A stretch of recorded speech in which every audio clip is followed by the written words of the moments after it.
justru adalah kaum wanita.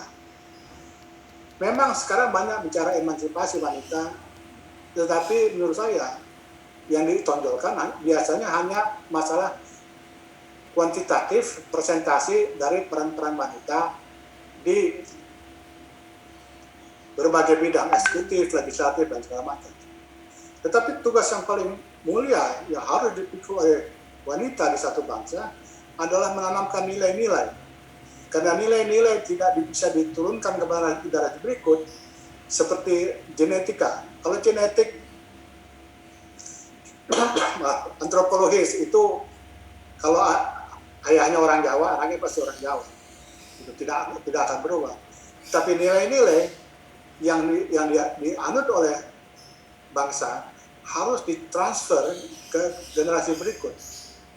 Dan tugas ini walaupun pria mempunyai peran, tetapi jauh lebih besar peran wanita, lebih determinan peran ini untuk meneruskan nilai-nilai itu. Dan nilai-nilai itulah yang menentukan apakah bangsa ini bisa survive di masa depan atau tidak. Apakah Indonesia masih ada atau tidak.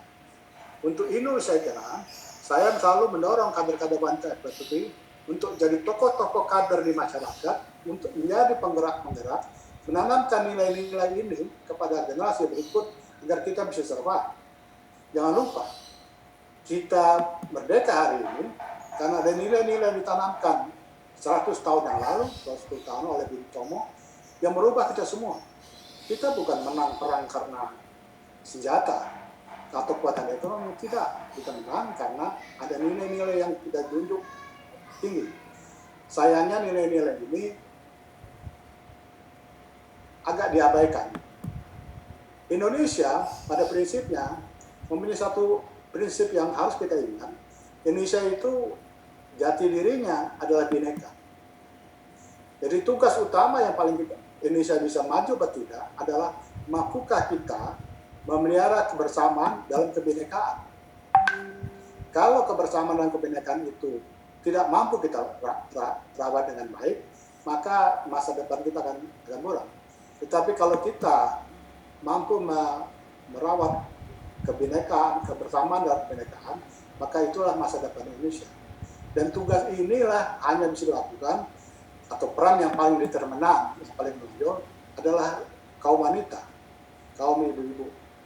Saya menganjurkan wanita FPPI memulai program-program kecil seperti apa yang dilakukan oleh teman-teman, yaitu mindful parenting sebagai salah satu contoh.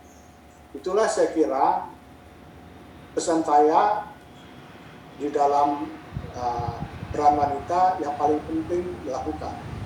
Saya ingin masuk poin kedua. Kalau kita melihat persoalan hari ini, organisasi yang paling berperan dalam mempertahankan negara kesatuan Indonesia adalah TNI dan Polri, orang tua kita. Orang tua kita mempunyai dua macam senjata yang ampuh, yaitu senjata teknis dan senjata sosial. Senjata teknis seperti alat tempur dan senjata sosial. Di dalam rangkaian senjata teknis, Indonesia bukan negara yang unggul, tetapi di dalam senjata sosial, TNI Polri atau ABRI masa lalu sangat unggul dibandingkan bangsa-bangsa lain. Persoalan yang kita hadapi hari ini adalah karena perubahan zaman, terutama dengan paradigma TNI baru di era reformasi, maka fungsi itu telah surut. Kemampuan itu selama 22 tahun reformasi telah turun begitu jauh, sehingga ada gap bagaimana mengisi semua. Yang kedua bahwa peraturan perundangan pun sudah memberi ruang lingkup yang lebih sempit untuk mereka atau TNI Polri melakukan hal ini. Oleh karena itu, ada lagi kendala yang harus dihadapi. Yang ketiga yang tidak kalah pentingnya, bentuk ancaman hari ini berbeda jauh dengan ancaman 22 tahun, 25 tahun yang lalu. Kita lihat aja, masalah pandemi ini, apakah bencana alam atau man-made, atau dibuat oleh manusia. Tidak bisa kita menganggap ini hanya sekedar bencana alam, ini bukan bencana alam. Persoalannya bagaimana kita menangani semua. Dari tiga masalah itu, maka tugas FKPPI secara keseluruhan adalah, karena FKPPI bagian dari keluarga besar TNI Polri, maka ruang-ruang yang tadi kosong harus kita isi oleh keluarga besar TNI Polri atau KPA. Di dalam KPA, FKPPI adalah memakai peran yang paling sentral untuk bisa, karena jumlah kita yang paling banyak, kader kita yang ada di mana-mana, kader-kader kita di eksekutif banyak.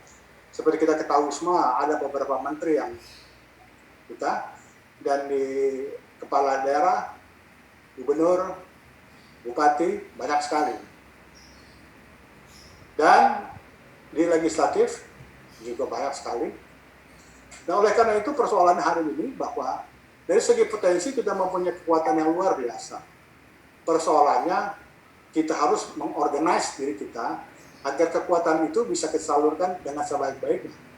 Untuk itu kita harus mempunyai visi yang jelas, cara berorganisasi yang jelas, supaya apa yang kita cita-citakan ini bisa kita laksanakan, bisa kita sumbangkan. Saya kira nanti Mas Didit dan Mas Didin, dua narasumber ini bisa memberi bahan cukup bagaimana kita mempersiapkan diri kita agar potensi yang kita miliki itu benar-benar bisa kita salurkan bagi perjuangan kehidupan bermasyarakat, bernegara, dan berbangsa ini. Inilah barangkali hal kedua yang perlu kita ingat. Oleh karena itu saya kira wanita FKPPI mempunyai peran sentral, bukan hanya sebagai wanita, tapi sebagian dari FKPPI ini. Karena saya kira, kalau lihat potensi FKPPI, potensi kita sangat besar.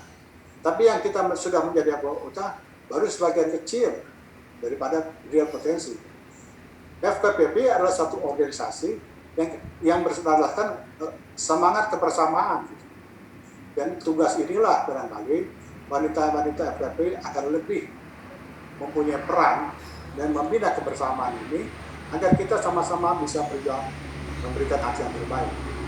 Inilah dua pesan yang saya sampaikan dalam ini, dan saya kira nanti kalau materi-materi mengenai ketahanan nasional, saya kira Bu Hera bisa memberikan materi-materi karena kita banyak sekali materi-materi yang sudah kita pelajari. Dan pada inti pokoknya, berhasil atau tidak Indonesia di masa depan tergantung daripada sikap warga negaranya. Tidak ada satu bangsa yang menggantungkan nasibnya kepada bangsa lain. Hidup satu bangsa ditentukan oleh bangsa itu sendiri. Artinya, majukah Indonesia masa depan atau tidak tergantung dari sikap dari warga negaranya.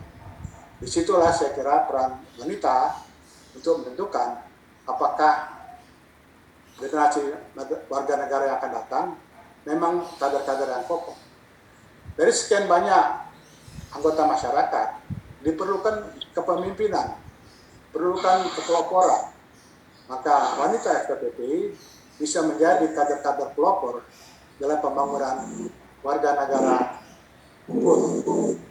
Inilah barangkali pesan terakhir saya dalam ini, dan saya yakin apa yang kita lakukan hari ini tidak bisa menyelesaikan semua masalah. Tetapi saya juga yakin hanya dengan tetap teguh melangkah satu langkah demi langkah, kita bisa menyelesaikan persoalan. Tidak bisa kita hanya bermimpi bahwa persoalan bisa selesai hanya dengan duduk-duduk saja. Kita harus bekerja, dan untuk itu Mbak Weni, Bu Nuki, dan seluruh teman-teman selamat bekerja, karena percayalah kinerja Anda semua bukan sekedar untuk bangga-bangga FKPPI. Kinerja Anda semua sangat menentukan masa depan kehidupan bermasyarakat, berbangsa, dan negara dari negara yang kita cintai. Demikian sambutan saya. Terima kasih. Wabillahi taufiq hidayah. Assalamualaikum warahmatullahi wabarakatuh. Waalaikumsalam warahmatullahi wabarakatuh, Bapak Ponco Setowo. Sebelum Ketua Umum meninggalkan tempat karena ada tugas yang tidak dapat ditinggalkan, mohon berkenan Mas Ponco untuk berfoto bersama dengan peserta. Mungkin host atau Mbak Hera? Acara dibuka dulu sama ketum.